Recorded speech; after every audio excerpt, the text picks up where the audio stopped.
São José dos Campos é uma cidade e uma região que acumulam já um histórico de várias décadas de estímulo, de resultados positivos no que se refere à tecnologia e inovação. Eu começaria recordando que o CTA começou a ser criado em São José dos Campos em meados da década de 40. CTA, para quem não sabe, é Centro Tecnológico Aeronáutico. Aeroespacial. No início o nome foi realmente aeronáutico, depois passou a aeroespacial, ele cresceu na sua abrangência. E o CTA, de uma certa maneira, ele já carregava consigo os elementos básicos de um parque tecnológico, muito antes de que essa palavra até surgisse.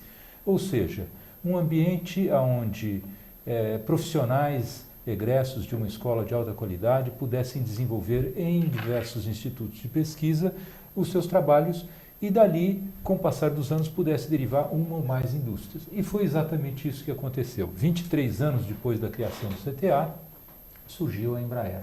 Surgiram outras empresas também. Sim, porque tem toda uma cadeia de fornecedores ao lado da Embraer, né? E eu resumiria dizendo o seguinte: nos últimos 20 anos, o setor aeroespacial contribuiu com mais de 25 bilhões de dólares de saldo na balança comercial. Saldo é a diferença entre o que ele exporta e o que ele importa.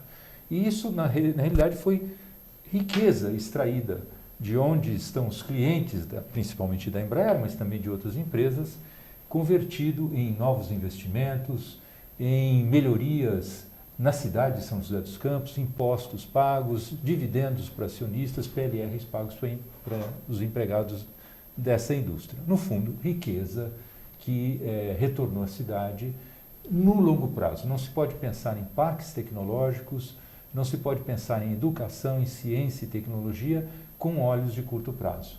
São olhos de longo prazo. E assim foi feito. E assim nós pretendemos, com o parque tecnológico, repetir essa experiência exitosa do CTA olhando décadas à frente. São José dos Campos provavelmente não assistirá nos próximos 50, 100 anos a uma concentração de instituições de alto nível, sejam indústrias, sejam universidades, em espaço tão próximo e com tanto poder de promover o desenvolvimento e a riqueza da cidade. Eu diria que a América Latina e o Brasil principalmente fazem parte de uma quarta onda de difusão de parques tecnológicos. Eles começaram na Europa há cerca de 50, 60 anos, uma segunda onda nos Estados Unidos, uma terceira na Europa, quarta na América Latina, mas principalmente no Brasil. Então, há um crescimento, uma proliferação. No Brasil, hoje, são da ordem de 200 parques tecnológicos, 250 incubadoras. Incubadoras fazem um papel similar ao de parques tecnológicos, porém, em um estágio ainda mais embrionário. Empresas que não nasceram, estão por nascer. E, uma vez já constituídas, elas passam por um parque tecnológico, idealmente, muitas vezes não. Então, é um cenário, eu diria, favorável, de grande efervescência. Nós temos esses 200 parques tecnológicos em diferentes estágios, desde aqueles em estágio muito inicial àqueles já muito estabelecidos, já inclusive muito conhecidos. Nós temos cerca de 6 ou 7 parques tecnológicos no Brasil que são exemplares e são conhecidos internacionalmente. Eu citaria o Parque Tecnológico de Porto Digital, em Recife, o Parque Tecnológico do Rio de Janeiro, o Parque Tecnológico da PUC, Rio Grande do Sul, de Florianópolis. Há exemplos muito já expressivos de que isso é uma realidade que veio para ficar e deverá orientar e beneficiar a sociedade como um todo muitos anos à frente. Essa percepção de uma dificuldade de diálogo, de ambientes muito distintos entre academia e indústria, não é uma exclusividade brasileira. Pode ser que aqui nós tenhamos até um ambiente de dificuldade um pouco maior, mas é uma dificuldade essa que existe no Brasil, em outros países, no exterior, e eu tenho claras demonstrações disso. O que se deve buscar não é justamente o acirramento de ânimos, mas justamente uma maneira de contornar e de fazer convergir as qualidades de ambos os ambientes, que são claras, que são notórias, porém que se esbarram em dificuldades justamente de objetivos, de finalidades, de culturas que são muito distintas. Parques tecnológicos surgiram há cerca de 60, 70 anos no mundo justamente como uma solução, buscando estabelecer uma ponte entre o ambiente acadêmico as empresas que desejam um lugar ao sol, por assim dizer, e a presença do governo que, através de mecanismos vários, deve fomentar o desenvolvimento desses empreendimentos. São ambientes, por assim dizer, neutros, não pertencem à academia ou não pertencem à indústria, mas contêm todos esses elementos.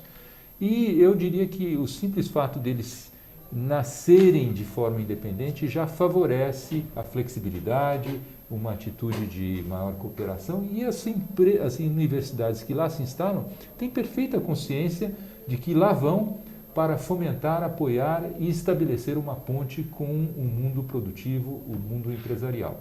Isso tudo já facilita muito a superação dessas dificuldades que existem e são muito naturais. Entre médias, pequenas e grandes empresas, hoje estão residentes ou presentes no parque da ordem de 50 empresas. Eu começaria citando as grandes empresas que lá estão presentes, que são empresas que comandam, são empresas âncora, como nós chamamos, comandam centros de desenvolvimento tecnológico. Então, a Embraer é uma empresa, e obviamente que dispensa quaisquer comentários, responsável por um centro de desenvolvimento tecnológico em aeronáutica. Esses centros de desenvolvimento tecnológico se fazem em parceria com instituições de ensino. Então, a aeronáutica, comandada pela Embraer, energia, comandada por nada mais, nada menos que a Vale, a saúde e águas e saneamento ambiental, comandado pela Sabesp, e tecnologias da informação e comunicação, comandado pela Ericsson. Essas 4 grandes empresas estão lá presentes. Mais recentemente, nós anunciamos o ingresso da Boeing, principal empresa do setor aeroespacial em todo o mundo, da EADS, mega grupo europeu, a Visiona, uma empresa brasileira que deverá cumprir o papel de integradora no setor espacial, também já tem operações a partir do parque. E a essas grandes empresas se junta uma coleção de 25 pequenas e médias empresas, aquelas que nós queremos fomentar, estimular, que estão abrigadas em um centro empresarial. A essas 25 empresas deverão se juntar mais 50 a partir de 2014, porque um novo centro empresarial com capacidade para abrigar até 50 empresas já se encontra em estágio final de construção. Para quem está nos assistindo e for um microempreendedor ou até um empreendedor, como é que faz para participar do parque? Muito oportuna essa sua pergunta, porque ela vem ao encontro de um programa que nós lançamos, que é o Programa de Seleção de Empresas para o novo Centro Empresarial Hora em Construção. Essa seleção é feita por uma chamada pública, são contratados especialistas renomados para fazer um processo de avaliação criteriosa dos projetos a serem apresentados por essas empresas, da sua condição financeira, das suas expectativas de mercado, e com base no sistema de votação, de pontuação, serão eleitas as 50 empresas. Essa campanha hoje se encontra num momento que é o de divulgação, de atração em nível nacional e internacional, e o vestibular, por assim dizer, formal, deverá ter início a partir de novembro. Na realidade, esse processo de avaliação formal, submissão e depois de anúncio de resultados deverá ocupar o período de novembro de 2013 a fevereiro de 2014. Então, basta visitar o site do Parque Tecnológico. Mas aproveitando, por favor, já nos informe qual é o site para quem está nos assistindo, que estiver interessado, já possa acessar. Isso, www.pequetec.org.br. pequetec.org.br. Exatamente. Para quem estiver nos assistindo via on demand, vai estar o link aqui. Muito bem. Esse é o nosso, apenas para concluir, Sim, o nosso programa mais importante em 2013. Nós queremos que esse processo de seleção se dê não somente com 50 empresas candidatas a 50 espaços, mas nós gostaríamos de atrair o maior número possível, com isso aumentar a probabilidade de sucesso de algo que, na verdade, resulta de um investimento que vem do contribuinte. porque trata-se de dinheiro público que é investido numa aposta no futuro da cidade. Ou seja, é um sistema democrático e participativo para a eleição dessas empresas que lá estarão. De absoluta transparência, exatamente por envolver... Conduzido por profissionais, por técnicos que já vivem e respiram esse ambiente. Sem dúvida.